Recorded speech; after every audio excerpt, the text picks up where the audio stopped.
Ito po yan. Nakatanim lang natin. Binundo ko na lang para suda balik na naman. Tuyo na yan mga isang buwan. Ang taas na agad 3 months na tinanim natin. Yan. Grabe yung dahon niya. Hello mga bay. Nandito tayo ngayon sa ating isang mini farm. At ito na yung update sa ating mga durian. Ito, musangking mga bay. Ang dami ng dahon Nag-abuno na tayo dito ng Yara Unique 16 yan. Yun natin ginaon.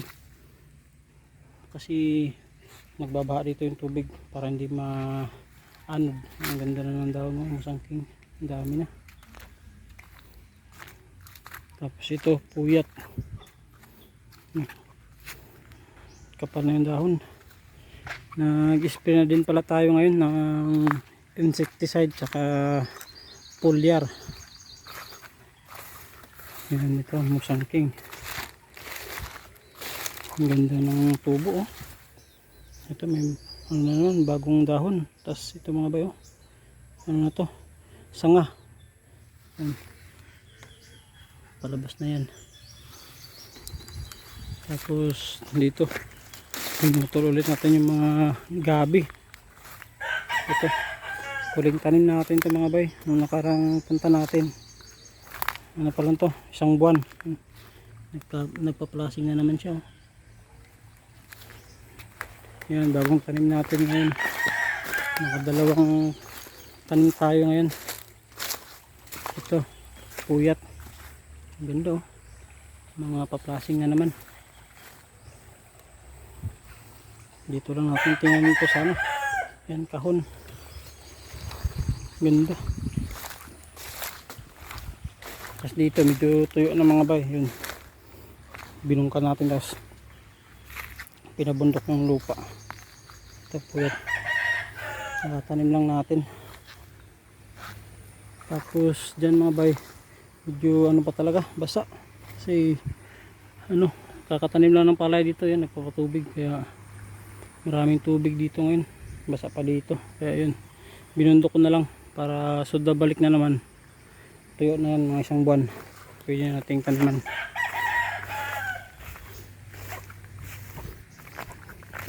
Dito musangking. Yan, kapal na ng dahon mga bayo. Ang ganda Ang taas na agad 3 months na tinanim natin. Yan, grabe yung dahon niya. Isang tangkal, mahaba, musangking. Ganda ng tubo. Tapos hindi na natin tinanggalan ng damo sa baba mga bay para hindi mabilis matuyo yung lupa.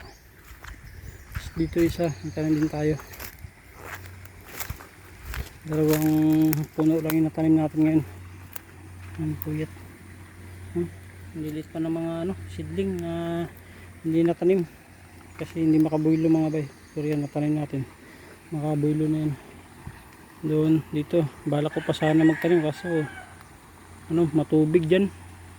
Hindi ko sure kung kayang patuyuin dyan mga bay. Tapos may mangga din. Magandang mangga yan, masarap yan. Ano yan? Mangga apple. Sarap ng bunga yan, matamis. Kaya sayang putulin. Sa lula ko pa yan. Kasi ito, puyat. Kaso nasunburn yung dahon yung mga bay. Yan Hindi ko alam kung sa spray natin nakaraan ito yung nasunburn, saka ito masunog din konti yung dahon. Dalawang puno yung iba, hindi naman. Yan ito mga bayo. Yan. Hindi naman siya masyadong mainitan dito kasi ano naman sa malilim naman siya. Pero hindi ko alam ba't pati ito nasunog. Tapos yun talaga dun. Pero okay naman yung tubo niya. Yan, ipaplasing na siya. Yan, paplasing na naman mga bay. Ganda na ng mga durian natin. Yun lang yung update dito mga bay sa ating isang mini farm dito sa President Ruas, North Cotabato.